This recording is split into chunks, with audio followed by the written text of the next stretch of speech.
Retail workers. What's the most entitled customer demand that made you quit on the spot? I was 19, working at an upscale department store to pay for community college. Most days, I could handle the condescending remarks and unreasonable returns. I needed this job. Then Vivian walked in. She was the type of woman who wore her wealth like armor. Designer everything, perfect manicure, the kind of confidence that comes from never being told no. She approached my counter with a clearly worn designer jacket and a 3-month-old receipt. "I need to return this," she announced. The fabric was pilled, stained, and reeked of cigarette smoke. "Ma'am, our return policy is 30 days with tags attached," I explained politely.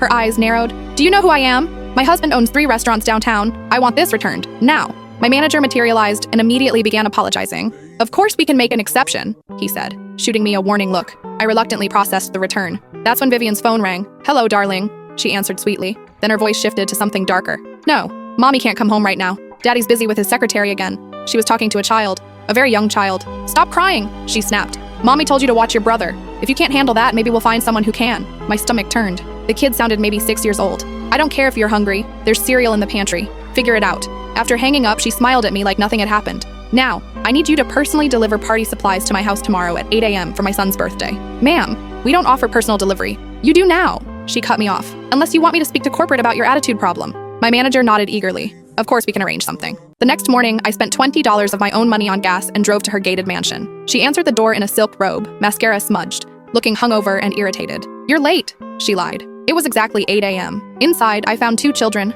maybe 6 and 8, sitting at a marble kitchen island, eating stale cereal straight from the box. They looked up at me with hollow, tired eyes. "This is the store girl," Vivian announced. "She's setting up your party. I have a spa appointment." "Wait," I called as she headed for the door. "I'm not qualified to supervise children." She turned back with a smile that never reached her eyes. "Unless you want to explain to my husband, and your manager, why you abandoned my children, you'll stay here and do your job." The door slammed. I looked at those kids, sitting there like they were used to being abandoned with strangers. The older boy was comforting his quietly crying sister. Something in me snapped. I called my manager. "I quit," I said. "What? You can't." "I quit. Effective immediately." Then I called the police. "I need to report child abandonment." 2 hours later, social services arrived. Vivian returned to find investigators interviewing her children. "What is the meaning of this?" she shrieked. As I walked to my car, the little girl ran up and hugged my legs. "Thank you," she whispered. I lost my job that day, but 3 months later, I got a letter from the children's grandmother, who now had custody. Some things are worth more than a paycheck.